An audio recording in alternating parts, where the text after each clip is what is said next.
Balancing your personal life with your professional life is key. Making sure that what you're going for in your career complements your home life. Making sure that what goes on at home complements your career. One won't work well if the other doesn't. Lady gets into work early in the morning, is the last one to leave every night. This keeps going on week after week, month after month. Doesn't seem like she gets that much more accomplished than everyone else. Matter of fact, it seems like she's using the office to escape from home. Something's wrong here. Better fix it. Chances are that whatever's bothering her at home is affecting her work anyway. A guy's always late for work. Always takes off during the middle of the day to go home. There always seems to be some sort of emergency to tend to at home. He takes long breaks, leaves early to go home. He's not getting his work done in record time. He's not getting anything done at all. Chances are he's using the emergencies at home as an excuse to stay away from the job. If something's wrong at work, fix it. If you can, or look for your solution elsewhere. If something's wrong at home, fix it. If what's going on at home is the result of neglect, admit it and fix it. Pay greater attention. If you need to go to counseling, go to counseling. Talk with your minister. Talk with a trusted friend. But remember that whatever the problem is at home, it probably didn't happen overnight. So make sure to give it some time in the healing. Be patient. Now there's a balance between work time and home time, professional time and personal time. They both have to be working well in order to maximize your ambition and maximize your potential. Problems at home affect work. Problems at work affect home. Even when things are going well in both areas, sometimes special circumstances call for the work time to take away from the home time. And if that's the case, make sure everybody at home knows when to expect the light at the end of the tunnel. And if that extra project is really taking away from the family, make sure your family knows that their time will be paid back with interest. Psychologists have found two major things that we as human beings get the most happiness and satisfaction from. Two things. Number one, our work, our contribution to society, our continued progress toward reaching our goals, our activity that generates our lifestyle, influence, power. And number two, love. The love we receive from our spouse, our children, our parents, our families, our friends. Knowing that one person or several people care about us, want to spend time with us. The professional goals that you've outlined for yourself take a lot of work. Your ambition takes a lot of work, discipline, skills, constant learning to improve yourself and develop yourself and improve your skills and develop your skills. You don't expect that your achievements will come to you on a silver platter. You know that your goals require constant attention and discipline every day. Or they'll what? They'll never come to you at all. You can't just come home at night after work, after a long day, and expect that your family life is growing just fine all by itself. You can't just expect that your personal life will grow and flourish without attention, without taking time to feed and water and weed out the bad stuff, the negative stuff that happens while you're away. No, creating the perfect personal life, family life, takes just as much attention as creating the perfect professional life. It takes love and nurturing and kindness and sincerity and caring. It takes all those things. And that's one of the biggest mistakes that happens today. People spend all their time, focus all their energy, give everything they've got. They give it all to the job. It can't work that way. Your family requires more than that. The investment we make in our personal relationships before they're put on paper is the investment we must continue to make. The more we give, the more we get. If you stop giving, guess what? You'll probably stop receiving too.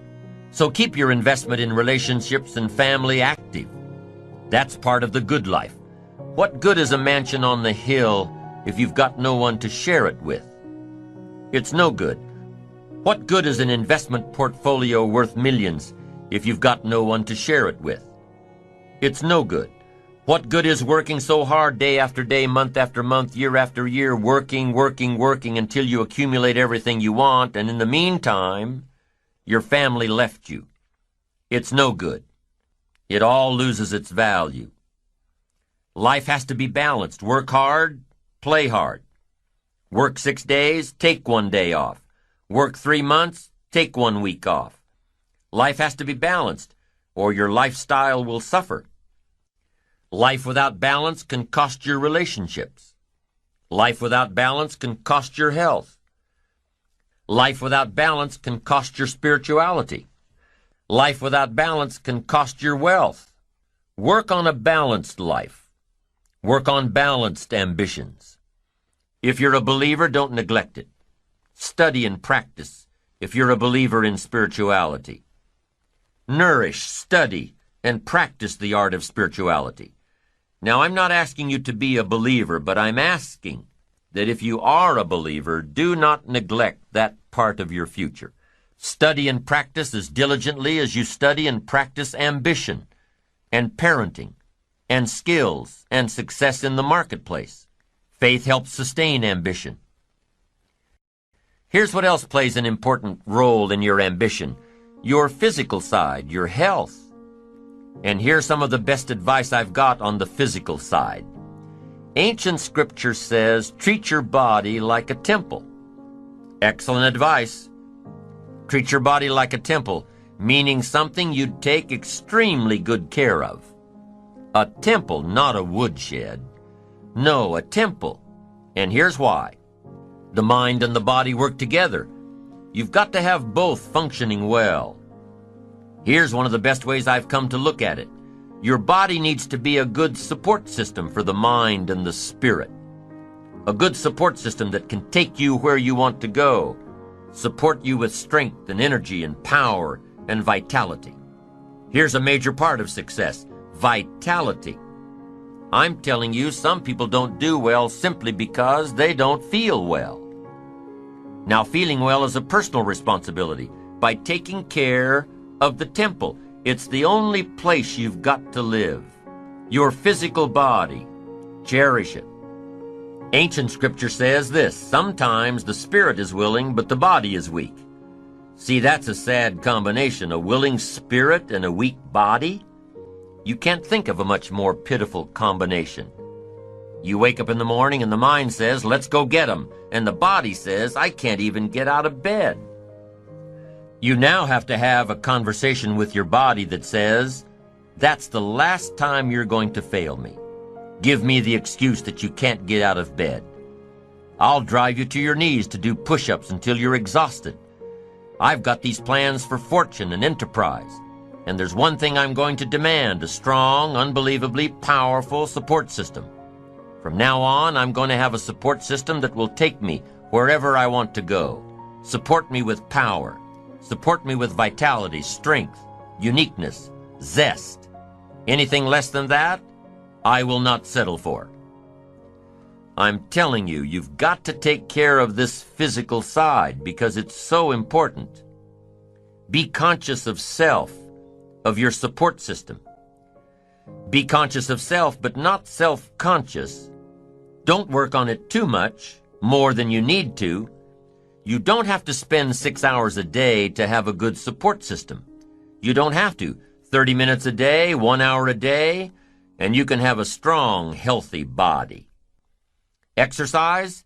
You can do just a few simple things. Take the stairs instead of the elevator, unless you're on the 50th floor in New York.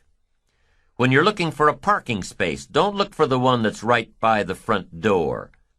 Park a block away and get a little bit of exercise.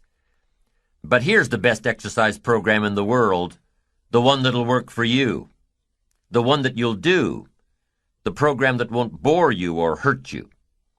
If you don't like to jog, if your joints can't handle it, go for a walk.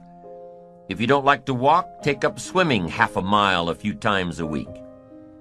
If you don't like exercise that seems like exercise, get into a sport, like tennis or racquetball or basketball or softball.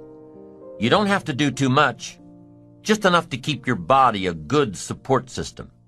It's kind of a paradox, but the more physical activity you do, the less sleep you need.